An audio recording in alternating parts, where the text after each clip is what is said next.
Баршаңызға сәлем. Бүгін сіздермен үй жағдайында суши дайындайтын боламыз.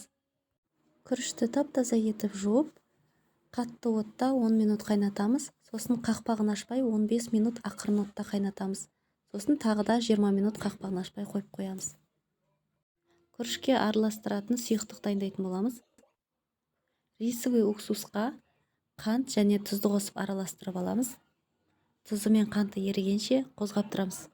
Және осы араластырылған сұйықтықты күрішке қосып араластырып қоямыз.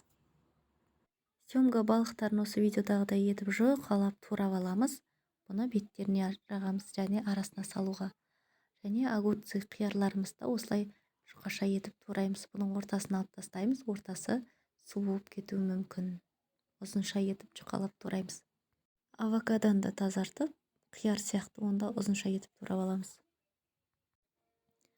Корнетиктің түбін кесіп, сливочный сырды осылай салып аламыз. Ортасына біркелкі жағылу үшін. Форма беретін таяқшаларымыздың сыртына пищевой пленка орап, оны майлап аламыз, жабыспау үшін.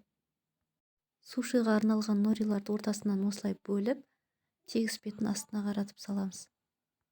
Қолды сулап отырып, бір уыс күріштен алып саламыз ішіне. Өзіміз жаққа 1 сантиметр жеткізбей, мына жақтан 1 сантиметр артық қып, осылай циновкаға жасаймыз. Сливочный сырды жағып, ішіне огурцыларымызды қоямыз кесілген. Сосын тура видеодағыдай етіп орап, сыртына кесілген балықтарымызды қойып шығамыз. Осылай тартып өзімізге ораймыз. Қорықпай жасай берсеңіздер болады. Екі шетінен шығарып, екі шетінде дұрыстаймыз. Осылай бірінен кейін бірін тура осы әдіспен дайындап ала береміз. Норидің чипсыларында майдалап турап аламыз, ішіне және сыртына жағатындай етіп. Тура жаңағыдай әдіспен келесі сушимызды дайындаймыз. Ішіне енді бұның балықтан кесілген балықтың еттерін саламыз. Ішіне чипсы нориларды салып, оны ораймыз. Және үстіне тағы да кесілген чипсы нориларымызды салып әсемдейміз.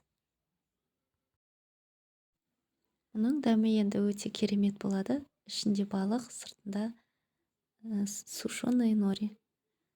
Келесі сушиларымызды дайындайтын боламыз. Тура осы әдіспен қалаған фантазияларыңызбен істей берсеңіздер болады.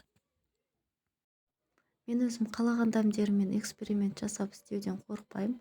Қалаған нәрсемді қосып істеп көре берем. Қатып қалған қағида жоқ. Қалаған нәрселеріңізді қосып істесеңіздер болады. Енді келесін күнжутқа осылай батырып аламыз. Күнжуттың дәмі вообще керемет шығады. Күнжутты қолданбастан алдын бірінші бір табада қуырып алған дұрыс. Қызарғанша қуырып аламыз. Ендігі сушиларымыз біздің сырты қара суши жасайтын боламыз. Бұның ішіне тек балықтан басқа ештеңе салмаймыз. Үйде балаларыңызға, үйдегілерге осылай өзіңіздің махаббатыңызды қосып тұрып жасаған сушиларыңызды дайындап үйренсеңіздер болады. Барлықтарыңызға кеңес беремін. Жасап көріңіздер, қорықпаңыздар. Дайын болған сушиларымызды өте өткір пышақпен сулап отырып кесіп аламыз. Біздің сушиларымыз дайын болды. Келесі рецепттарда мені жоғалтып алмау үшін каналыма тіркеліп, лайк басуды ұмытпаңыздар. Назарларыңызға рахмет.